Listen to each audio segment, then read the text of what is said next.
есть если у тебя есть знания, если у тебя есть навыки, да, ты можешь на уровне показывать себя и достигать целей, которые ты ставишь, завоевывать лидирующие позиции, делать себе карьеру и занимать руководящие места. Поэтому я думаю, что сейчас у нас есть такая возможность делиться этим опытом, да, и именно для девочек технических направлений, инженерных направлений это очень актуально.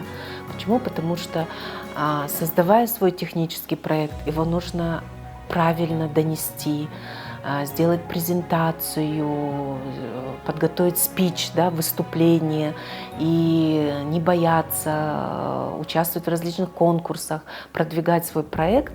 И я думаю, что в технических направлениях это очень актуально именно вот менторство, чтобы было и прохождение различных вот таких тренингов по лидерству, эмоциональному интеллекту, ораторскому искусству, да, чтобы у девочек технических направлений был большой потенциал и шансы.